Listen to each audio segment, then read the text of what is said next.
from United Nations headquarters in New York. I'm Omar Hernandez, Public Information Officer and Program Manager of the United Nations Academic Impact. It is my privilege to welcome you to this new edition of the SDGs workshop series that we are organizing since December 2021 with the idea of promoting actions regarding implementation and advancing the Sustainable Development Goals and the 2030 Agenda, particularly with a focus on actions currently undertaken by universities, colleges, institutions of higher education around the world.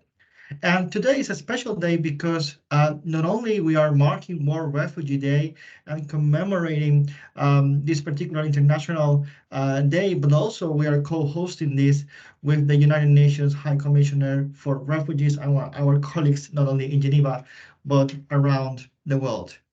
And with that said, we have an incredible lineup of speakers, and I'm going to start giving the floor to those who will be providing opening remarks. And first, I would like to give the floor to Safak Pavey, head of the multi-stakeholder engagement team in the Office of the Assistant High Commissioner for Protection in the United Nations High Commissioner for Refugees. Safak, you have the floor. Thank you very much.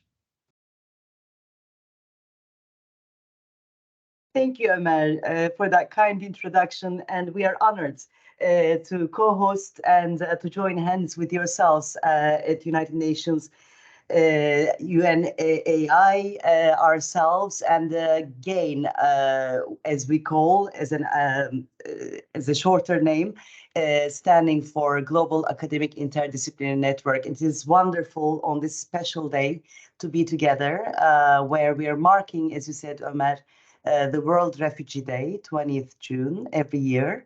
And this year, its concept and thematic slogan is Hope Away from Home, where, in fact, we see academic partners, be it with our UN sister agencies like yourselves, as well as all this academic community that is in the audience today and honoring us by being with us, dedicating this discussion.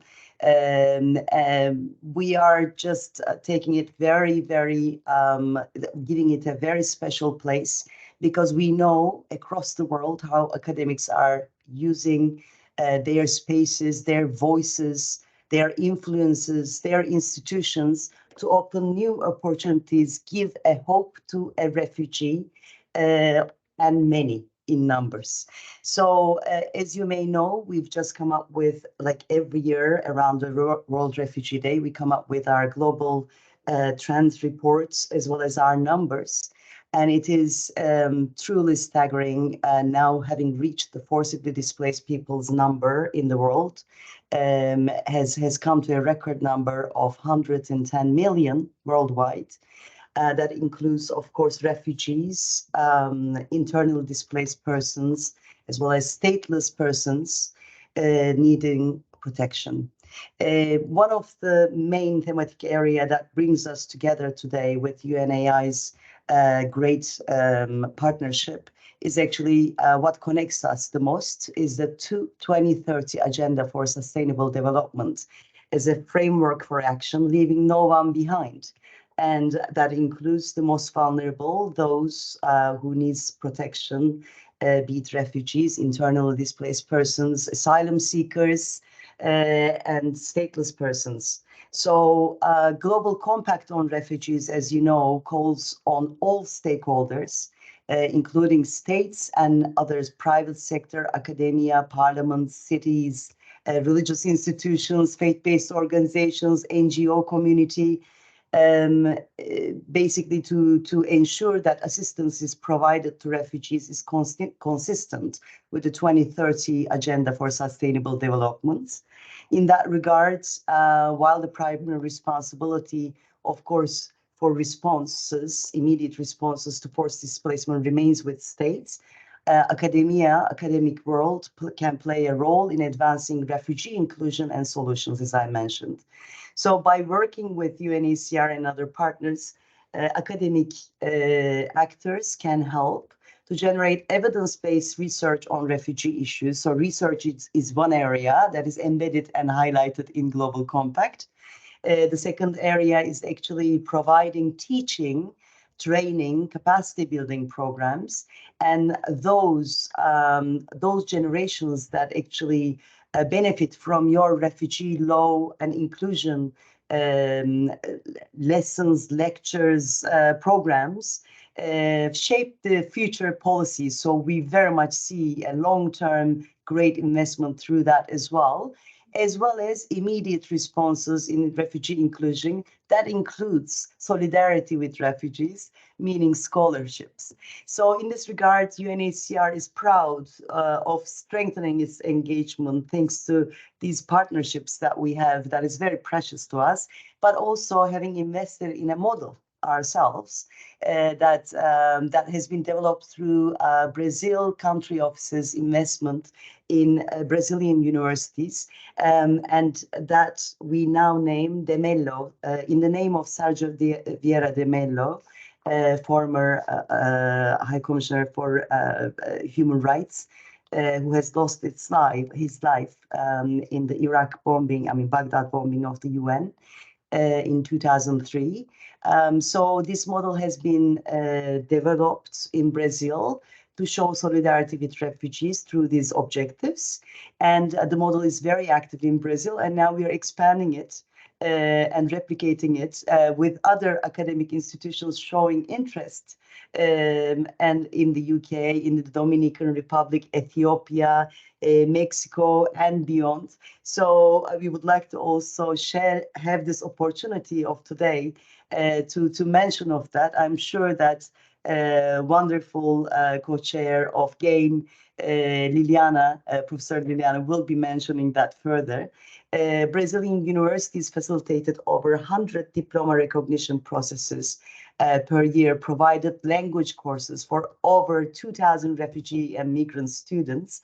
And we are really proud that this model, after 2 decades of very successful implementation by multiple universities and professors engaged in Brazil, is now expanding in the world as our model. So the De Mello Chairs model is a key tool to localize global compact, to bring that, big policy documents down to the local level and give it life, to make it a reality on the ground. So we very much appreciate your attention, your interest, and your ongoing engagement on that as well. In the build-up to this year's big summit that we will have, as you know, we have a pledging conference, Global Refugee Forum, that will be held in Geneva between 13 and 15 December. We will be also inviting proudly our De Mello chairs who are committed, maybe after this call as well. So Ömer, you can see that I'm trying to pitch this to the academic actors, a great audience that we have here. I don't want to take more time. I know that there will be very precious speakers as well. So I hope we will join our efforts to support academics worldwide. We will do the responsibility on our part as well. And to coordinate each other's efforts towards teaching, research, and solidarity. Whoever is interested in joining GAIN and becoming a De Mello chair, you will have an email address noted in the chat as well that you can always contact us. Thank you very much for this opportunity. Once again, with the precious words of this year's World Refugee Day, thank you for giving hope away from home to those who need. Thank you. Thank you very much indeed, Safak, and appreciation on behalf of UNAI to UNHCR for working with us for this event, for providing this explanation about the cello chair model. Certainly the cello, De Mello, it's as an example for all of us, and we are commemorating World Humanitarian Day a couple of months from now, and we always remember him and his actions throughout the world and throughout everything we do. And indeed, prior to the event we're going to have in Geneva, we have the SDGs Summit here in New York, which I'm sure will touch on the things that you mentioned of leaving no one behind, with particular attention to the most vulnerable ones. And with that, I will now to give the floor to Yashri Wyatt. She is the Chief of the Education Outreach Section here in the Outreach Division of the Department of Global Communications in the United Nations Secretariat in New York. Yashri, you have the floor. Thank you very much. Thank you so much, Omar. Dear colleagues from the United Nations High Commissioner for Refugees, the UN Refugee Agency, and the Global Academic Interdisciplinary Network, esteemed speakers from universities around the world, and attendees. People who are vulnerable must be empowered, declares the 2030 Agenda for Sustainable Development, known collectively as the Sustainable Development Goals. The 2030 Agenda further asserts that those whose needs are reflected in the agenda include refugees and internally displaced persons. The agenda also states in paragraph 29 that the human rights of refugees and internally displaced persons must be respected, and that we must, through global cooperation, quote, strengthen the resilience of communities hosting refugees, particularly in developing countries, end quote. Arguably, the 2030 Agenda forms a framework of action to leave no one behind, where the specific needs of refugees and IDPs are laid out. And the agenda, of course, supports the 1951 Refugee Convention and the 1967 Protocol, as well as the Universal Declaration of Human Rights, which is in its 75th year. The United Nations Academic Impact Initiative, also known as UNAI, through our member universities, leads from a sustainability and human rights framework and works to explore how refugees and internally displaced persons can be served and protected by promoting concrete and durable solutions that come out of evidence-based, accurate data and research, and most importantly, engagement with affected communities. Bearing in mind the relevance of the 2030 Agenda gives to academia in implementing the global goals and working with relevant stakeholders, we are extremely pleased to welcome the distinguished scholars to our SDG workshop to understand the approaches and the challenges and the best practice that universities are engaging in. Because, as our previous speaker noted, universities play a critical and unique role in this work. UNAI is based on 10 fundamental principles that include a commitment of our member universities to make higher education accessible for all and to utilize higher education as a tool to advocate for and to promote human rights and sustainability. And these are deeply interconnected issues. Today, as we commemorate World Refugee Day, I invite all participants to take a moment to reflect on the women, the men, and the children who during this workshop will be forced to leave their homes, their countries due to conflict, persecution, or natural disaster to seek refuge. And we must ask ourselves, how are we preparing to welcome, to serve, and to protect our brothers and sisters who are part of our human family? Last April, in 2022, UNAI heard how UNHCR was mobilizing to provide assistance in Ukraine. We also heard in the same briefing how universities are working to provide critical and timely humanitarian assistance to those in need throughout Eastern Europe. So many examples we heard of compassion and solidarity carried out by university staff, faculty, and students, going above and beyond what their remits are. Countless United Nations Academic Impact member universities are engaged in teaching new languages to refugee students and providing them with accommodation, counseling, and scholarships. Some have programs in place to receive scholars who have fled their homes, and some are welcoming women students who are no longer allowed to study in their home countries. Many universities on a regular basis are working side by side with UNHCR and civil society organizations to support assistance to refugees through large numbers of volunteers recruited from their campuses. To be educated is to be transformed. And at the Transforming Education Summit last September at UN headquarters, we engaged in thinking about how universities can contribute meaningfully to this transformation. And again, we must ask ourselves, what kind of transformation are we educating for? Because education does not only provide knowledge and skills, it also develops and instills principles and values. Intellectual social responsibility, which is one of the core principles of the work of the UNAI, must prevail. Only then can we hope to create an inclusive world where all people can live and thrive in peace, dignity, and equality on a healthy planet. In 2021, UNAI published a series on its website titled Refugees in Higher Education. The story that wrapped up the series was of Alini Wa Sibomana, a student who is pursuing a public health degree at the University of Waterloo in Canada. Her parents were killed in the aftermath of the genocide in Rwanda in 1994. First, she traveled to Malawi, and then she got the opportunity to move to Canada. And here's what she said: it is vital to help the students achieve their dreams. Let us work, all of us, together to make these dreams a reality, to create hope away from home.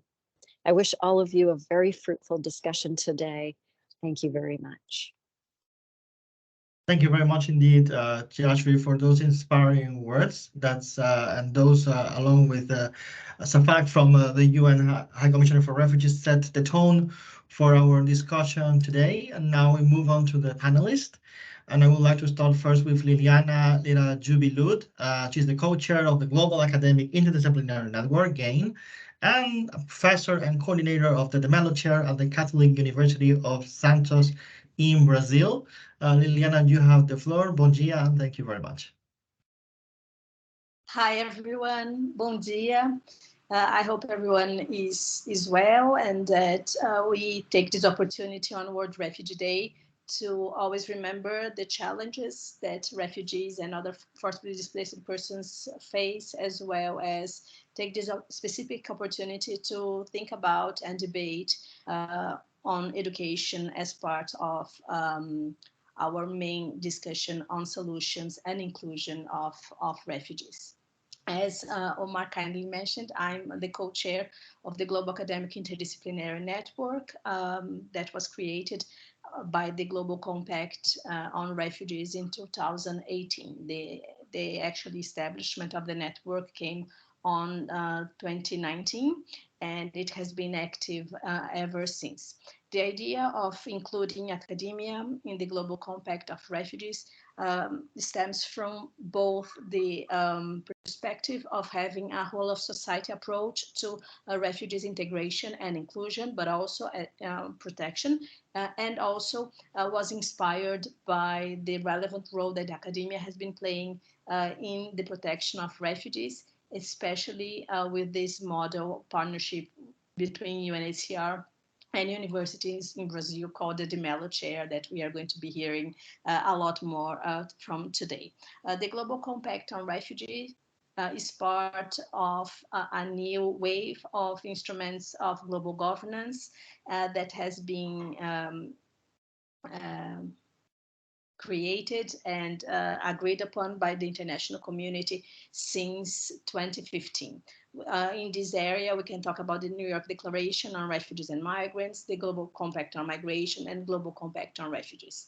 In all of them, we can see a concern with solutions of implementing rights and as well as international cooperation and solidarity. We can also see a turn towards development and this development nexus in humanitarian protection and assistance. And this brings us to the possibility of thinking about the Sustainable Development Goal number 4 that talks about ensuring inclusive and equitable quality education and promote lifelong learning opportunities for all, as also a manner of dialoguing between international refugees, international refugee law, international humanitarian law, international human rights law, and also the right to development. if we think about education as a right in itself, but also as an instrumental right that enables the implementation of other rights, we can see how relevant and important it is to all people, including refugees. If we go a step beyond that and we think about the combination of education and work, we can see how fundamental it is for inclusion and to give people the ability to rebuild their lives with autonomy and dignity. In this sense, academia can play a very relevant and pivotal role in the protection of refugees. And again, the Global Academic Interdisciplinary Network aims to assist with that. It aims to allow for the implementation of actions in teaching, research, and solidarity. And we are going to be hearing from the Mello Chair associates in all of these different perspectives. It also allows for the localization of power by having academic actors within contexts of displacements that are more familiar with this context and the challenges and possibilities in any of them to allow for the inclusion of refugees. It allows for meaningful participation of refugees because it allows refugees to continue their education or to begin their formal education, tertiary education, so that they can have their choices and continue with their lives in their local societies. In this sense, GAIN brings on academics from all over the world and tries to assist them and their institutions in creating these opportunities. If you are interested on learning more about GAIN, we are going to post in the chat our email. Please feel free to contact us as well as in any aspects of the Mello chairs. Thank you so much. Muito obrigado, Liliana. Muchas gracias. I'm sure a lot of folks on the call will be very interested in knowing more and engaging more with this initiative. And now I'm going to give the floor to my colleague, William Torres from UNHCR. William, I would like to know from your perspective, how can you explain this framework from the UNHCR point of view, and how do you think it contributes to refugee inclusion, considering the 2030 Agenda for Sustainable Development? Thank you. Thank you very much. Good morning. I'd like to start by congratulating the organizers for this excellent panel. And thank you, Omar and Liliana, for the opportunity to be here to speak about a subject that I, as UNHCR staff and a university professor myself, am certainly passionate about. So in 2003, UNHCR initiated an academic dissemination and training program in Latin America to strengthen the learning of professors and university students in the area of international refugee law, international human rights law, and international humanitarian law. Since then, the Chalomer has been a key player to ensure that refugees and asylum seekers have access to rights and services in Brazil, being motivated by the strengthening of an inclusive approach, protective education, and applied research to consolidate hosting refugees in the university, environmental, and host communities. The Mello Chair's engagement is thus multifaceted and aligned with the whole of society approach that underlines the global compact of refugee. Today, we have 39 universities distributed throughout 13 states in the country that are part of the Mello Chair. An initiative generally falls under 4 pillars. The first one is teaching, in which the Mello Chair promotes the dissemination of issues related to forced displacement of people, mainly promoting the teaching of international refugee law, international humanitarian law, and international human rights law. Through this pillar, the Mello Chair also promotes the access of refugees and asylum seekers to higher education, supporting this population not only with specific admission procedures and university permanence program, but also offering support with the revalidation of diplomas. More than 200 courses were conducted last year by the chairs, reaching more than 3,500 people. The Mello Chair also opened more than 700 vacancies for refugees in their universities through facilitated admissions and reached almost 500 refugees. More than 123 diplomas were validated as well. In the second pillar, that is research, the Mello Chair encouraged the dissemination of themes related to refugee protection and their local integration in Brazil. The de Mello Chair has been able to generate quantitative and qualitative data and provide a greater understanding of the social cultural dynamics that impact protection and livelihoods of refugees, contributing to the making of public policy aimed at this population, providing greater visibility of refugee protection within the academic community, civil society, the private sector, and the host community. More than 50 groups and almost 1,000 researchers were involved in these activities. In the outreach and community service pillar, the de Mello Chair promotes sharing with the external public, articulating scientific knowledge and the needs of the community in which the university is inserted, interacting and transforming social reality. This process has a direct impact on the lives of refugees, through which the de Mello Chair ensures a network of support and assistance and promotes greater local integration and peaceful coexistence with the host community, especially in the areas of health service and mental health, with more than 180 refugee service, Portuguese classes with more than 2,500 refugees service in the last year, legal aid with more than 1,500 refugee service, and labor integration with 500 refugee service. In the last pillar, that is advocacy and public policy making, the de Mello Chair advocate for the strengthening of government's response and authorities' influence, non-governmental partners, and society in general, in the adoption of practices that ensure the protection of refugees at the municipal, state, and or national levels. Most of the universities actively participate in local and state commissions and committees for the rights of refugees. Therefore, I think that the de Mello Chair is the fundamental protection network through which the coordinated actions of universities in favor of the refugee population is created and constantly strengthened. Within the framework of the de Mello Chair, universities coordinate efforts to protect refugees through sharing information and good practice. Each university acts through undergraduate and or graduate courses in the area of teaching, research, and outreach to strengthen an inclusive approach, protective education, and applied research in order to consolidate a welcoming environment to people in need of international protection to the university life, and to ensure means of peaceful existence with the local community, including through advocacy actions. Once again, I'd like to thank you very much for the opportunity, and I'm here for any needs. Thank you very much, William, for your remarks and for providing this overview from the UNHCR side. Now I would like to give the floor to lawyer Inquialendo Mvangi. She's Master's in Human Rights from the Federal University of Paraná in Brazil and former de Mello Chair Associate. Are you there, Laura?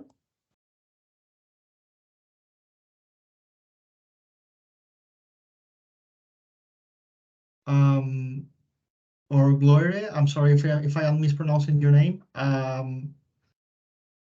If I think we have some technical issues, so with your endorsement, I would like to proceed with the next speaker. Oh, yeah. Good morning. Gloria. Good morning. Go ahead. Yes. Good morning. I am Gloria Inquialendo Mvangi, graduated in law from Hassan University in Morocco, CETAT, master in women rights from the Federal University of Paraná in 2021. I'm the founder and president of the Association of African in Curitiba, Bamako. And since 2020, I'm the elected municipal councillor at the Municipal Council for Women Rights in Curitiba. I'm served as a migration protection assistant at the ONG Círculo da Hospitalidade in March 2001. While I was a Caritas volunteer in 2019-20, and the volunteer for President Sérgio Vieira de Mello no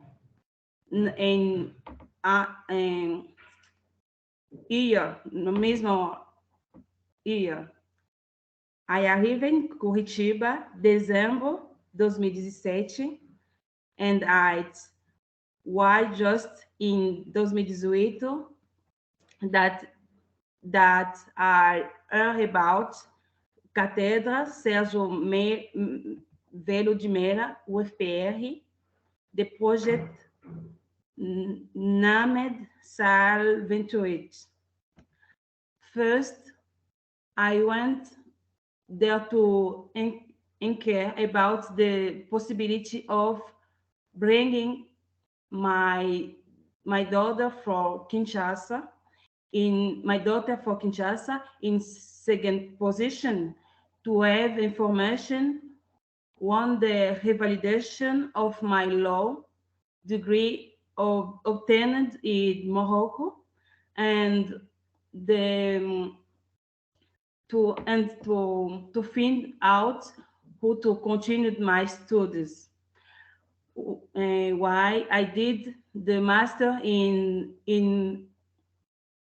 and why not doctorate.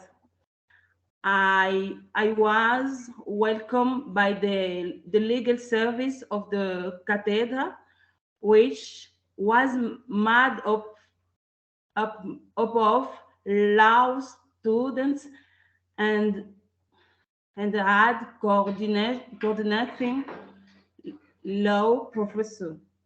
So with the coordination who held the information relating to my service was not present. I leave my contact details so that she could contact me and send me the necessary information. A few days later, Professor Tatiana Friedrich, the current director of migration at the Ministry of Justice and Public Security, got in touch to let me know that at last two of my major concerns could be resolved by the project. In particular, the full scholarship to the master degree at the Federal University of Paraná via the Ingresso project and the revalidation of the diploma. I would say that the Cátedra Sérgio Velho Mera is a project that deserves to be protected and above all supported, since it present hope for many immigration here in the region. I had to achieve to major goal in my life, that of continuing my students and the revalidation of my diploma in 2019, a few months after admission to law school. The quality of service obtained by this project, implication, and the humanity of the agents who worked their head pushed me to become one of the volunteers of this project. In my humble opinion, there is no better investment in this life than the investment in human capital. Today, I am a master in international law, human rights, and in the few days I will pass my office test to join the Brazilian Bar Association Curitiba. I'm the founder and president of Bomoko, an association that not only help African but also award variety of humanitarian and refugee immigrants. And we continue to work in collaboration with the Cátedra Sérgio Velho. Together, we will still have a great chance to minimize the challenge that migration rise on a daily basis. To finish, we are aware that mass migration, refugee, or asylum are phenomena that will never end. And we also know that most immigrations are vulnerable. So, having several projects in the Cátedra Sérgio Velho format, also including the immigrant community within the side project will be a possible way out to reduce the weight in working on the done of migration. Integration well done can be profitable investment.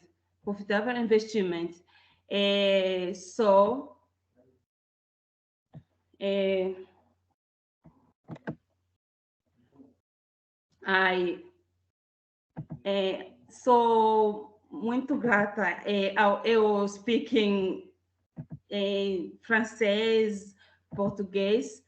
I am very grateful for the opportunity to be here today and to be able to raise my voice and that of those are present who work as a community is immense. Thank you all for your attention. Let's continue to care and protect refugees until we have a voice. Be seen in matters. Thank you very much. Thank you, Gloria. Merci beaucoup pour votre intervention. Muito obrigado. And before I give the floor back to my colleague William in UNHCR, just to say two things from the bottom of my heart from the onset. One, this is something we see over and over again. People who are benefited by a special program carried out by a number of UN entities, they eventually become part of the program to help their peers, to help others. That's fantastic. And the second thing, bon chance, good luck with your upcoming exam to join the bar in Brazil. And now back to you, William. I just want to thank you, Gloria, for coming here. I know that she was, when we talk about the Demelo Chair, she's one of the best representatives that we have in Paraná, because she was part of the Demelo Chair in Paraná since the beginning when she arrived in Curitiba. She was helped by the university when she arrived, and then she got a scholarship to study law and human rights. And I'm really glad that the Demelo Chair could help her.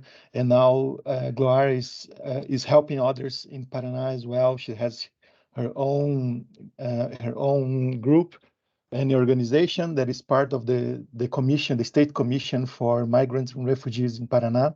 So she's actively helping others. She's actively participating in public policy and discussion in the discussion with the government, in the local and state government. So it's very good to have her here. And I'm glad she could participate and share with us a little bit of her trajectory in Brazil. Thank you. Thank you, Mark. Thank you, William, for that. And now I would like to give the floor to Professor Wondemagen Tadesse. He is Dean of Law School and Sergio Vieira de Mello Chair at the University of Addis Ababa in Ethiopia. Are you able to connect, Professor Wondemagen? Yes, I am able to. If you hear me, yes, I'm unable to use my video, but the mic appears okay. If you can hear me, I can make a brief presentation. Yes, we can. We cannot see you, but we can hear you very well. Thank you. You can go ahead. Okay, thank you very much. My name is Wondemagen, and I'm staff at the School of Law at Addis Ababa University.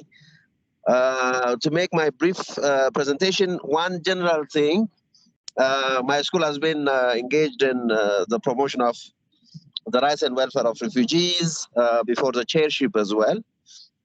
We provide international refugee law for our undergrad as well as graduate students. We provide legal aid services to all vulnerable people, including refugees and so on and so on. But since the chairship and since we started partnering with UNHCR, we have been providing legal aid services for urban refugees. As you know, there are lots of refugees from Eritrea, Somalia in Addis, the capital city, and we provide legal aid services to them. We have a number of centers, but the principal one is on main campus. We organized a series of legal information sessions as well for refugees and their representatives. And again, we have assigned a professor, and we have drafted, a program. We have not implemented it yet. It needs to go through university normal procedure, but we have drafted a program on migration, particularly preparing training modules on refugee laws, migration laws, and so on and so on. That is one important initiative we have started. We have also in various forums we speak about the rights and welfare of refugees. There are a number of civil societies working on migration and refugees, government organizations as well. They invite us, and we coordinate, we make presentations and so on rights and welfare of forcibly displaced. We have even, for example, recently we have provided feedback on a draft law on IDPs, a national draft. And again, we provide awareness raising sessions to our students on refugee laws, as well as common legal problems refugees face. Those are trainings for students. We organize as well dialogue sessions with the judiciary and law enforcement. In fact, this year we are thinking of doing one or two sessions with the judiciary and law enforcement. One principal challenge we are having in Ethiopia, for example, in connection with access to justice of refugees, is lack of knowledge among the judiciary. For example, problem of jurisdiction, city courts denying jurisdiction, and the federal courts as well denying the same, refugees having nowhere to go on minor claims such as registration, name change, and so on and so on. So we want to raise awareness among the judiciary, the judiciary. So these are some of the activities we have been doing. One or 2 points to add. I think it should be understood that despite our efforts, our impacts are not, we feel, are not satisfactory because of the justice environment. Rule of law and justice in Ethiopia are not ideal. So there are problems with for citizens as well, and some problems refugees facing. So the justice environment is not ideal, but we are trying to do what we could. Another point I should add is we are extensively partnering with UNHCR and local partners of UNHCR in terms of provision of legal aid services, counseling, and others as well. One final point, we are lobbying, I mean, the university to allocate some resources. We are unable to have some. So there is this difficulty of raising own university, own resources. So the university, apart from office facilities, internet, and so on. In fact, the legal aid centers as well are owned by the university. But because of budgetary shortages, the university has not so far allocated enough resources for provision of the services we have been doing. I mean, these are the points in brief. If you have questions, I would be happy to reflect on. Thank you very much. Back to you, Omar. Thank you very much indeed for providing that overview of the activities conducted by university, and I'm particularly interested in the connection with the judiciary and law enforcement. But we can perhaps explore a little bit more about that as the workshop progresses.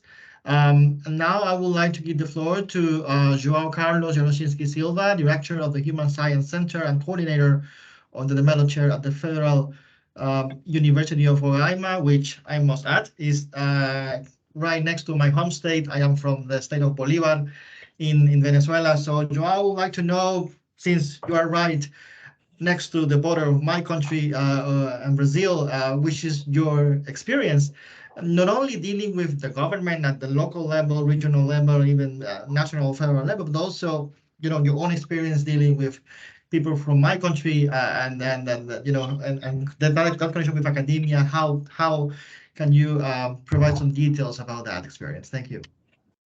Thank you, Omar. Nice to meet you personally, and hello, everybody. First of all, I would like to thank the organizers, notably Professor Liliana Jubilut, for the opportunity to speak at such a relevant event on a very special date. The Federal University of Roraima, through the Mello Chair, has supported the Brazilian response to Venezuelan mobility since 2017. Firstly, it houses the first UNHCR office in Roraima, which has established even before the Operation Acolhida, Welcome Operation, was launched.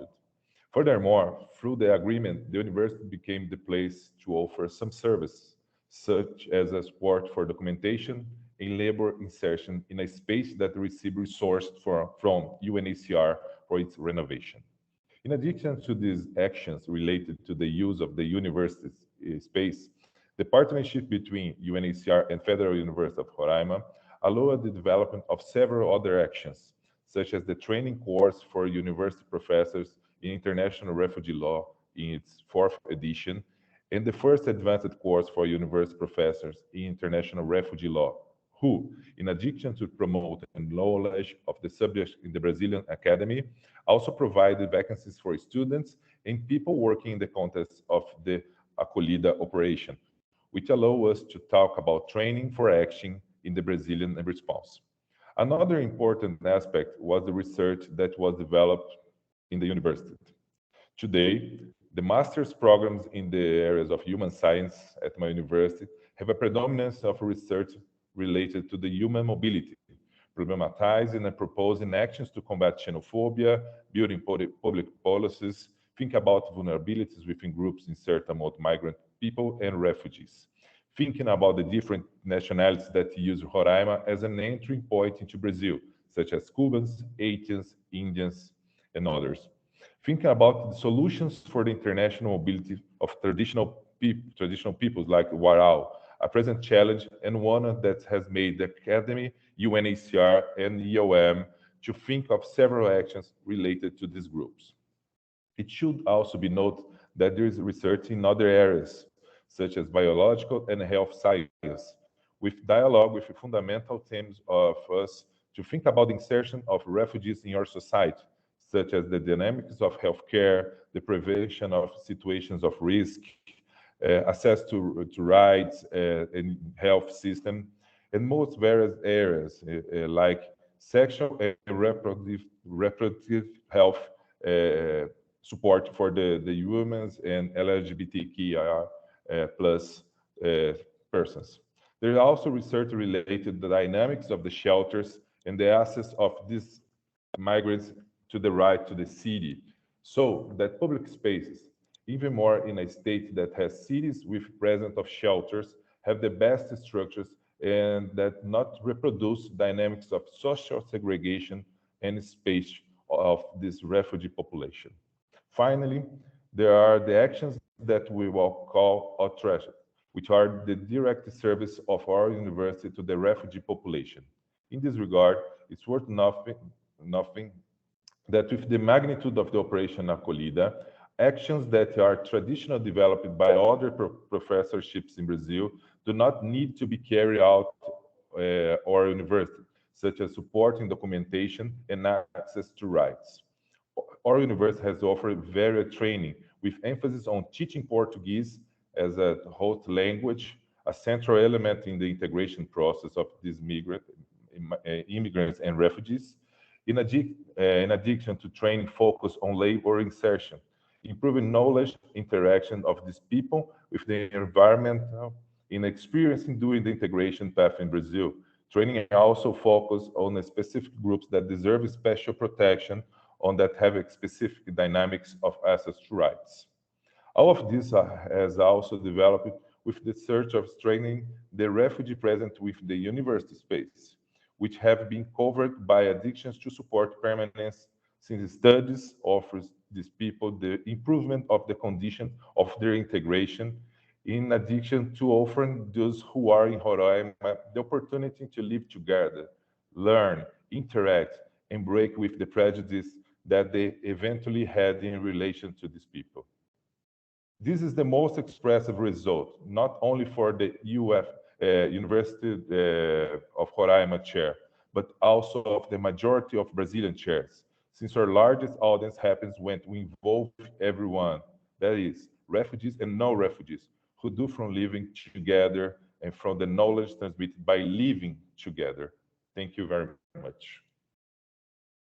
Muito obrigado, and my note of personal note of appreciation for the people of Brazil, but particularly the state of Roraima for welcoming so many Venezuelans the past few years, and for the remarkable role that your University in Boa Vista is doing. So thank you very much for that. We have two last panelists for this first part of the event. I would like now to call Sumnia Tora, founder of the Dusty Network, first Rhodes Scholar from Afghanistan, and master in both public policy and international human rights law from the University of Oxford. I would like to ask Sumnia about your experience as a Rhodes Scholar and how refugee-led research, in your thoughts and in your opinion, has advanced inclusion and solutions. And how do you think that research can actually help to advance the SDGs, but particularly concerning the situation of refugees? So I would like to give the floor now. Thank you. Yeah, thank you. Thank you so much. I'd first like to thank the organizers and all the panelists for sharing with us all the love, for sharing with us your experience. I'm glad to be here today on World Refugee Day, and honored to be joining you all. And I'm currently based in Oxford, England. I am the first Rhodes Scholar from Afghanistan, doing my second master's in international human rights law. I've actually spent half of my life, I'm 26, I've spent half of my life being displaced. So I'm originally from Afghanistan, but my grandparents were displaced from Uzbekistan. So they were displaced from Uzbekistan, and then they came to Afghanistan to seek refuge during the World War. And my family was displaced from Afghanistan in the 90s when the Taliban took over for the first time. And I was born in Afghanistan, but I grew up in Pakistan as an Afghan refugee. Living as a refugee and being able to access education is one of the biggest challenges, especially if you're living in one of the states where you do not have right to become citizen, or you're not able to access public education. So for the first 16 years of my life, I was able to, my parents worked really hard to find alternative methods of being able to continue my education. And when I was 16, I was fortunate to get a scholarship, which allowed me to go to United States and continue my high school. And if it wasn't for that scholarship, I don't think I would be even here today at this panel speaking. So I want to acknowledge today on World Refugee Day, the struggle, a lot of refugees, but also people who have faced displacement and have lived through that and the challenges that they incur every day.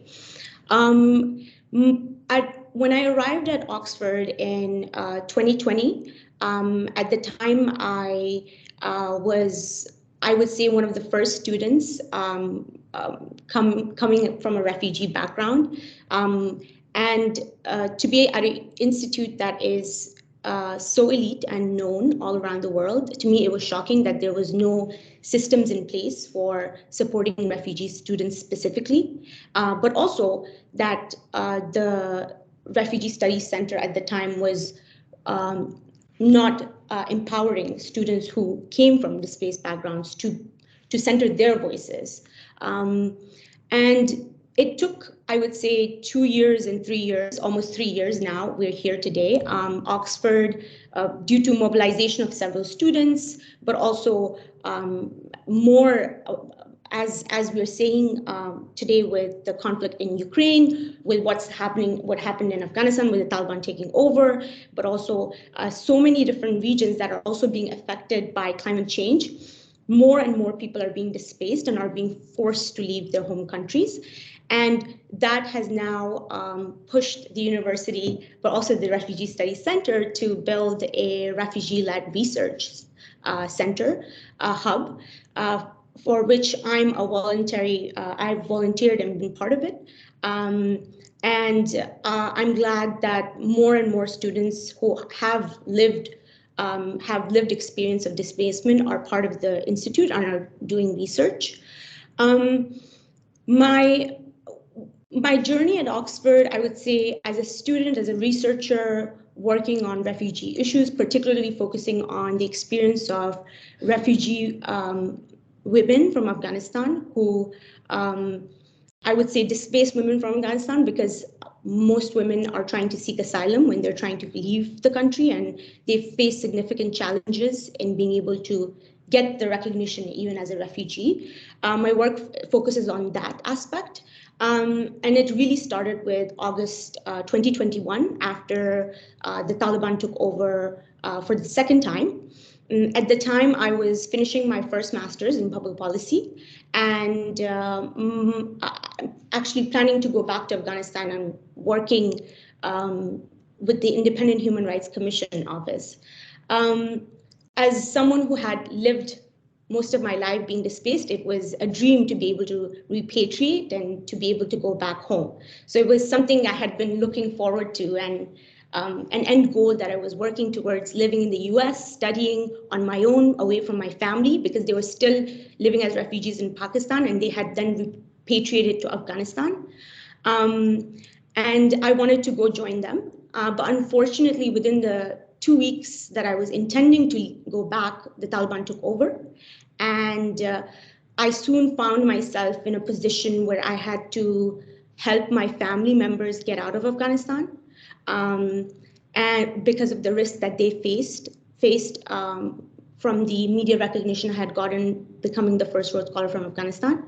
And during that process, I realized that there's still so much we, as researchers, as students, as even people who are displaced and are in places like Oxford have to do. And that is why I founded Dosti Network. And the organization really started with the struggle of trying to get my family out and navigating the difficult process of crossing borders and getting them refugee support. Unfortunately, I was able to get my family out. They're now in the United States, living as refugees. So I'm grateful for that. And since August 2021, Dosti has helped over 500 families with immigration resources, with humanitarian aid resources, with providing shelter support. We work with displaced persons from Afghanistan all around the world. So we've worked in Greece, in Pakistan, in Iran, in India, and we focused on countries where refugees are at most risk. And the work I did with DOSTI has really informed the research that I'm doing currently for my master's in international human rights law, which focuses on the challenges Afghan women particularly are facing in being able to get protection when they are trying to flee Afghanistan. As you may all know, Afghanistan is the only country in the world today where women and girls are banned from receiving education or being able to work. And I also want to honor those women in this space because they are being persecuted based on gender, and there is a lot that needs to be done in order to support those. So my research focuses on that, and through DOSTI, we focus on providing more programmatic and on-ground support to refugees with various needs. It is an honor to be here, and I'm looking forward to hearing from the other panelists. Thank you so much. Thank you very much, Sumia, for telling us about your journey, but particularly we would like to highlight how important it is for UNAI, the UN Academic Impact, to stress the need that all women should be entitled to have a higher education if they wish to do so.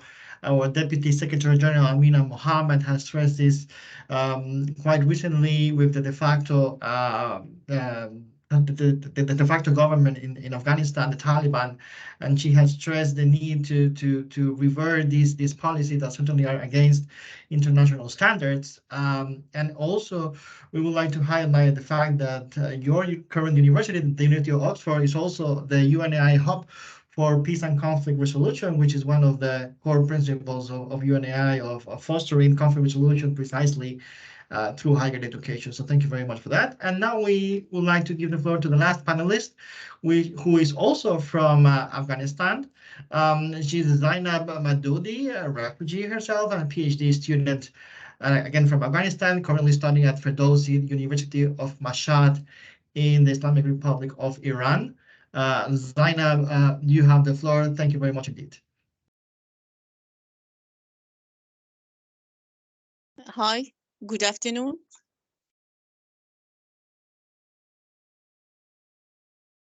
Hello, yes, you can go ahead. Yes, I'm the PhD student of pure mathematics, Ferdowsi University of Mashhad. Here we are 809 students from Afghanistan, and with 1,613 awarded students from Afghanistan here in Ferdowsi University. And also, I'm the assistant professor of Kabul University, the Faculty of Mathematics, and the executive manager of Afghanistan Aid Foundation. I founded that. And I don't like to speak in these days because I, as a refugee, I have a lot of bad experience and good experience. But one thing that I have never forget is that I don't like to be a refugee, and I don't like that my next generation be a refugee. Because most of the time our staff in the university were very good. Our masters were very good with a refugee, but the rules and principles were against the refugee, and I couldn't change them. But I tried to be a successful student and help the other Afghan student to be successful. Fortunately, in 2000, I won the golden medals in mathematics in Iran between the students of high school. And then I continue my bachelor degree and my master degree and PhD in pure mathematics in Ferdowsi University of Mashhad. And about 5 years ago, I went to Afghanistan, Kabul University, to help my country.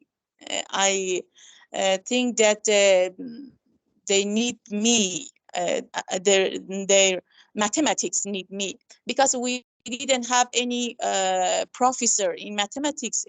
Also, not in they had one PhD that he was a man, but for the women we didn't have any PhD degree in Kabul University for mathematics. I mean, I wrote for them the books, Mathematic 1, Mathematic 2, the topology, and some books for primary school. Primary school, I mean for the first grade in primary school.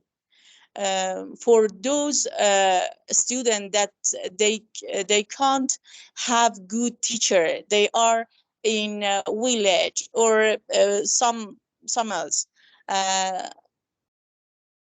It was my discussion to help these people to promote their mathematics and their education. And now I'm so glad that I'm in your meeting, and I'm so glad. I can't tell anything, just I can hear, and I want to hear from you and the other audience if they have questions about me and our team. Thank you, Zaina, for telling us your story. And I will stick with one of the sentences that you actually so eloquently said. I don't like to be a refugee, and I don't want to be a refugee. And this is a reminder, which is particularly relevant on World Refugee Day. Nobody chooses to be a refugee. So I think this is important. And now we move to the Q&A session. We have a little bit less than half hour for that. We already have some questions on the chat box, and I would like to start and take the prerogative to answer half of one of the questions that were raised in the chat box, which is about prevention of wars. And I want to your words, Zaina, as the last panelist, you didn't choose to be a refugee. So what the UN is doing to prevent the situations that actually generate the forced displacement. Now I don't want to speak on behalf of UNHCR, but I would like to speak about the things that we have different entities within the UN system. On one hand, we have the intergovernmental bodies, of course, such as the Security Council, the General Assembly, the Economic and Social Council, and so on, which of course are composed of member states of the UN, and they debate these things and they implement policies according to their own interest, precisely to advocate for the main purpose of the UN, which is maintenance of international peace and security. Now, having said that, many different components of the UN system, which are not governmental or intergovernmental, but rather composed of us, UN staff, international civil servants.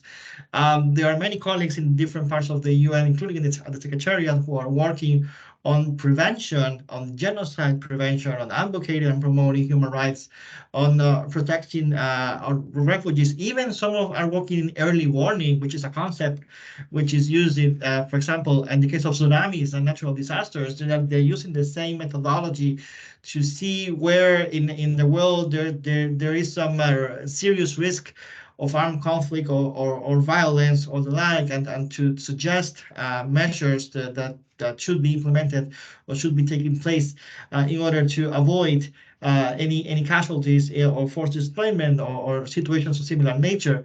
So there's a lot of work concerning prevention of armed conflict, prevention of violence, which are the root causes of most of the forced displacement that we see around the world. But sadly, forced displacement does exist, and for that, we have our colleagues in UNHCR that are working in the field, not only in Geneva and here in New York, but in the field where forced displacement is actually happening, providing humanitarian assistance, but also long-term solutions. And to that question, I don't know either one of my colleagues in UNHCR who are on the call would like to answer the questions regarding what can be done to ensure that universities in particular are more mindful of the situation of refugee students and accepting refugee students and helping refugee students. I think GAIN is one of these models, but I don't know if either my colleagues of either GAIN or UNHCR would like to jump in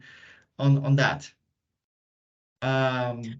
One problem in Iran is that UNHCR is not pay attention to the refugees a lot in Iran. I mean, I see all the things about their work. I don't know why. When we go there and I told them that we have a problem or I have a problem, they didn't pay. They don't pay attention to that. They don't speak to the refugee. They are under the closed door, and just you can call, and when you call, an Iranian person speak to you, and there you can't go, you can't tell your problem exactly, and thank you for that view from your end. But having said that, of course, I heard that, and I hear your concerns regarding the situation, specifically where you are right now. But I'm sure colleagues of UNHCR around the world have different experiences dealing with forced displacement and the like. I don't know, Liliana, would you like to jump in to tell from the experience of GAIN in Brazil, which might be specifically the specific model that has been implemented in Brazil, what lessons learned you have from that situation and how the model could be replicated in different parts of the world, regardless of the country? Thank you, Omar.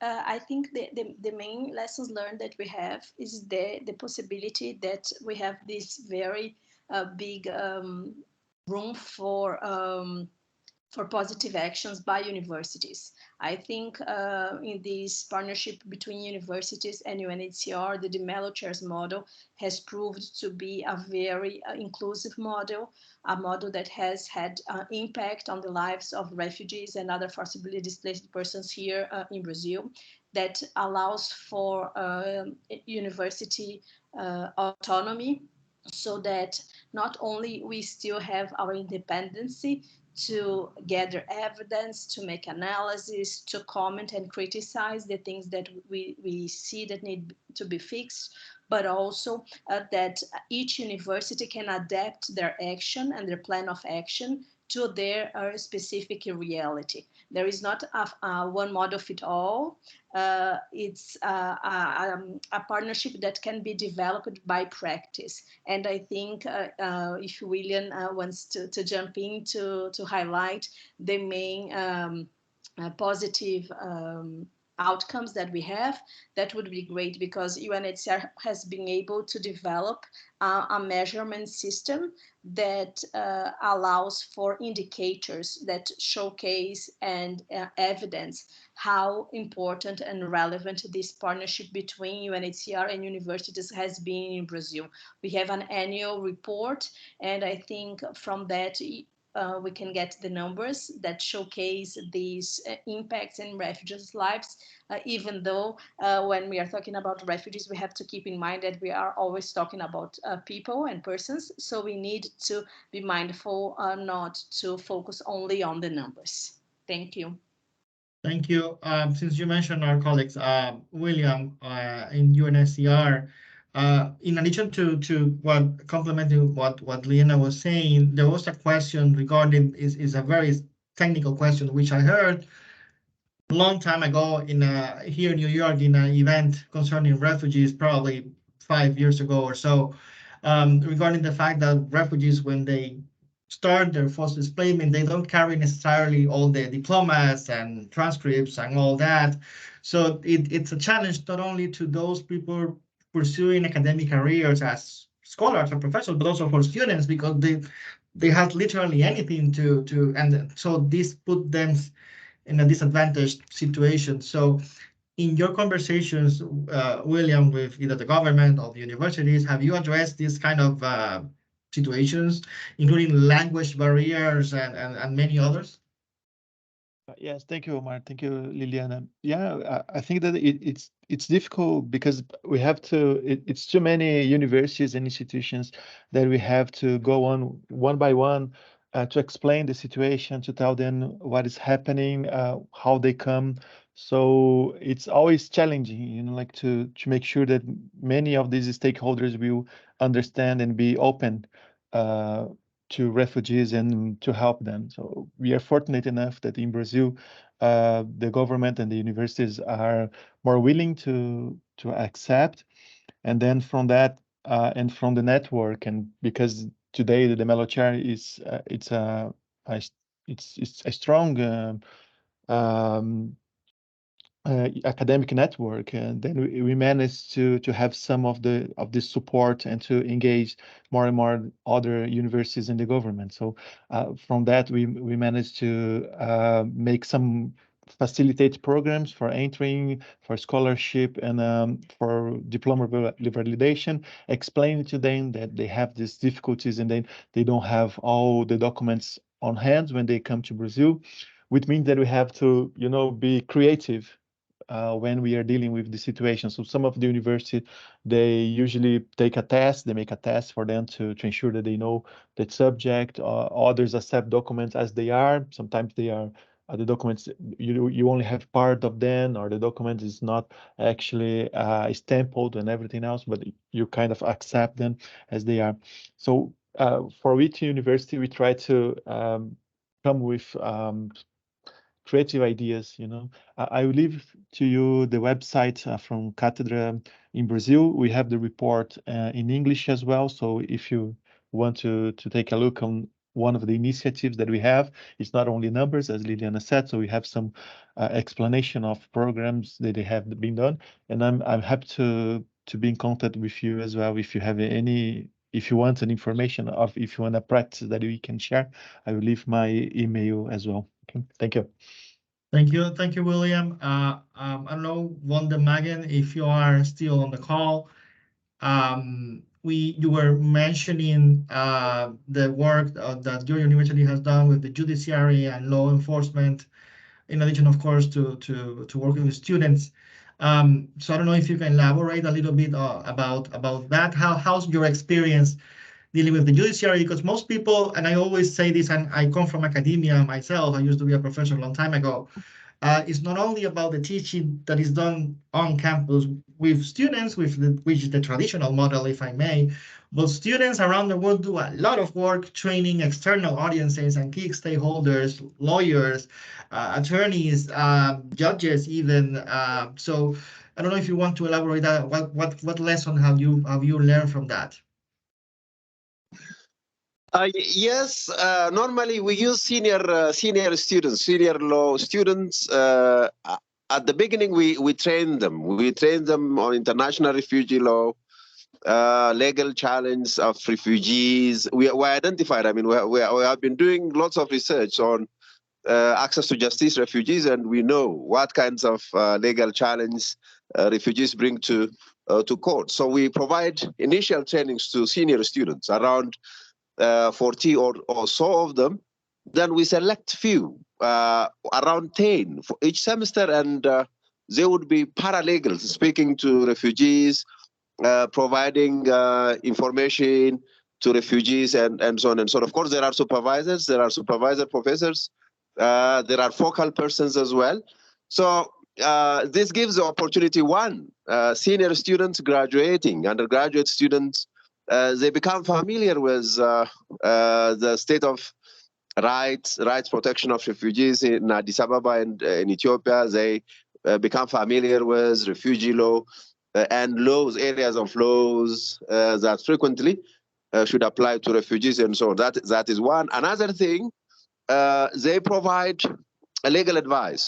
This legal advice contains writing statement of claim to refugees, for example, sometimes change of names, for example. For example, an Eritrean refugee at the time of registration before the governmental refugee authority might have mistaken their names, and the authority might require them to bring some court decision, and our students with supervision of professor supervisors would write some statement of claim and other legal issues as well. So it could be statement of claim going to court, or it could be refugees themselves being sued, and so on and so on.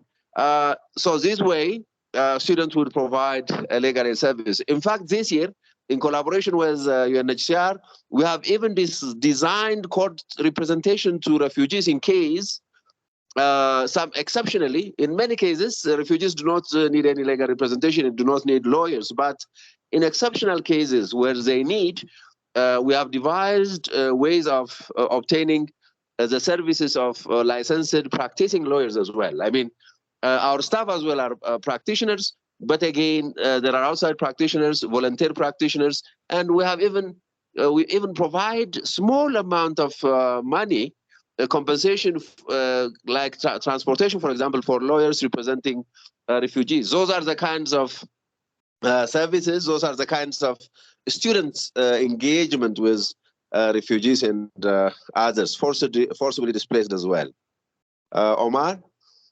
Thank you. Thank you for providing those details. And actually, those senior students will eventually be the ones working in the courts and in the government offices when these issues are handled and managed. So hopefully that will also, this generational change would also help the case of those looking refuge in Ethiopia and helping to improve the system overall of assistance for them. Joao, I don't know if you would like to tell us a little bit about how's the relationship between the professors and refugee students, and what is actually quite interesting to me to know what's the relationship between Brazilian students and Venezuelan students, and I'm sure you have quite a bit of those. How are those connections at the personal level? Do you see solidarity? Do you see some sort of skepticism between students or between professionals and students? So how if you can describe us the reality on the ground?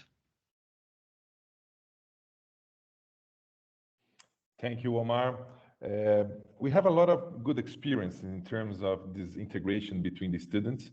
It's difficult to say, but the integration between students are better than professors and students, because in some cases we have professors with a straight view of the situation.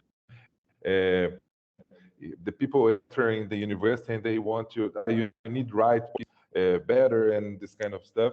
We receive some related. The people want to talk with us in terms of, oh, you can talk with my professor because they want a better Portuguese, but I'm started to learn Portuguese now. But we created a better culture in terms of our university to receive these persons. And for us, it's a great opportunity because we have like all the academic trajectory of Venezuela inside our university, because we receive people from all the country. And this for us is better because it's more knowledge, it's a better experience. I think the things are increasing in terms of a better integration and to learn more in terms of the other culture and use more Spanish in your publication. This is, for me, is another good example of the opportunities for the both sides.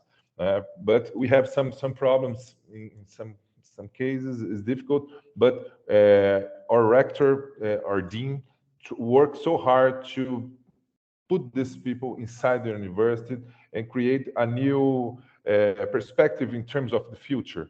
Because in Brazil, we have now, William and Liliana said a lot in terms of revalidation, but in some case, we need created a new perspective of the course, because we can't do the revalidation in some areas, but we can use this knowledge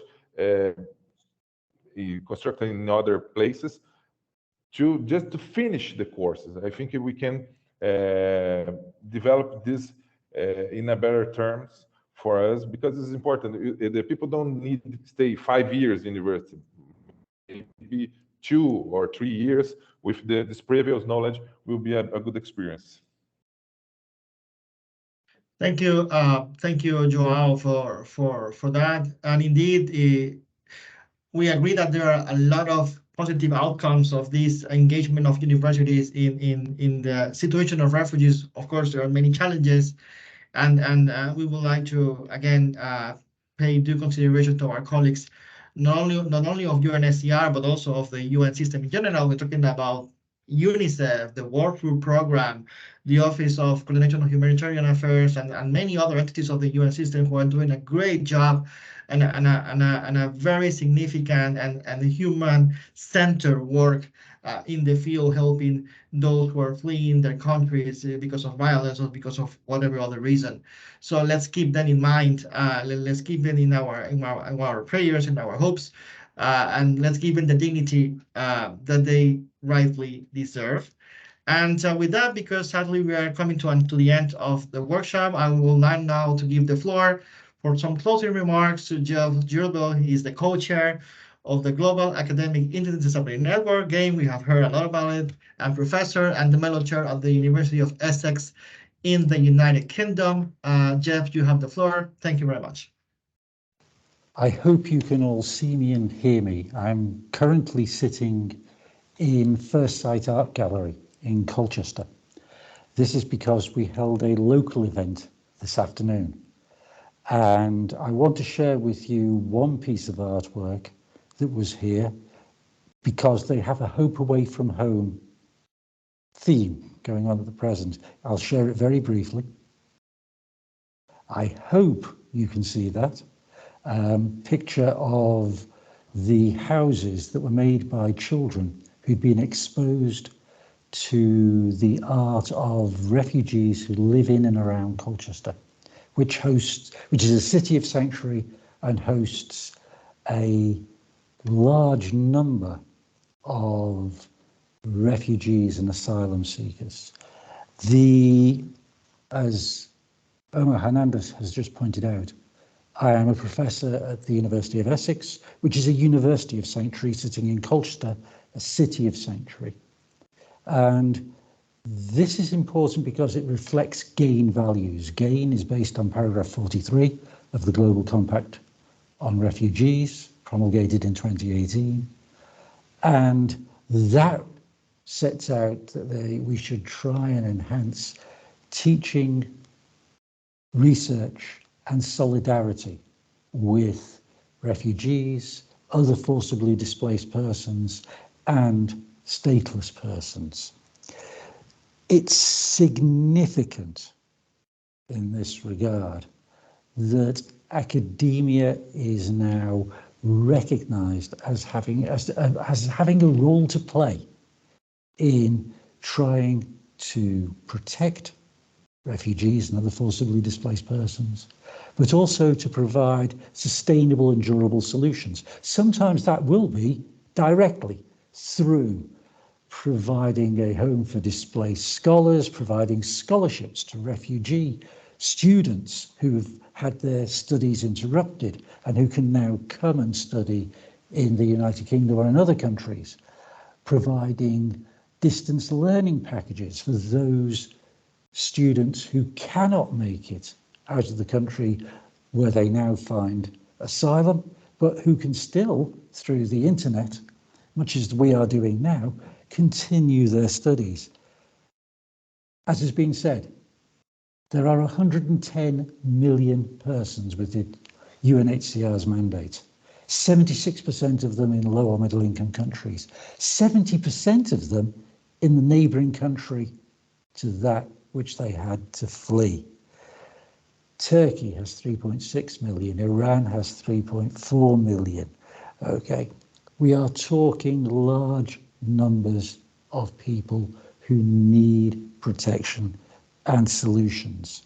And it is part of my great honour that over the past 30 years, through the University of Essex and its Human Rights Centre, that we've been able to host refugee scholars and students, but more importantly, that we have been able to provide hope to them and an education to them so that when it was possible, they could return to their country of nationality and help restore that. They have to work with the rest of the UN, such as the Security Council, who maintain international peace and security, so that it is possible to go back home. But equally, UNDP, the development programme, which helps restore the countries that have suffered so much. But as important, special procedure mandate holders and universal periodic review human rights elements based out of Geneva that again help sustain the country in its return to rule of law. But most importantly, United Nations High Commissioner for Refugees, who have assisted me over the decades to provide in small part some hope for people who have been forcibly displaced. And GAIN now makes that a network of scholars and universities who can, through working together, working with scholars in those countries that host the vast majority of forcibly displaced persons, achieve protection and solutions. I wish you a wonderful World Refugee Day, and for all those who are forcibly displaced, a better tomorrow. Thank you. Thank you, Jeff, for those closing remarks. Certainly put us all on the spot, because it's our collective responsibility to have a better world for all of us and to have a more inclusive planet for all, which is the whole concept behind the Sustainable Development Goals that pay particularly attention to the vulnerable groups, to those who are suffering the most, to those who are most marginalized, to those who are often excluded and discriminated against. Those are the ones who should be at the forefront of all the solutions that we have in mind, that we are designing and implementing in practice.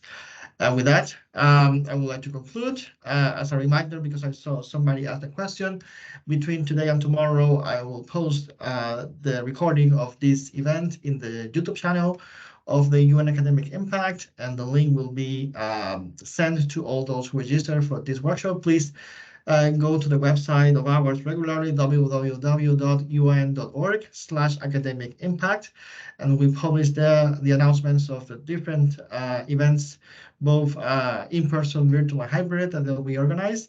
And I wish you all happy World Refugee Day, with the expectation that those who have been forcibly displaced, as Jeff mentioned, have a better future and a peaceful future, and that we will have the need to talk about refugees, because refugees will be a thing of the past, and we will have a world in which international peace and security is not only an ideal of the UN, but actual, a tangibly reality for all of us. So good morning, good afternoon, and good evening from the United Nations in New York. Thank you very much for participating in this event.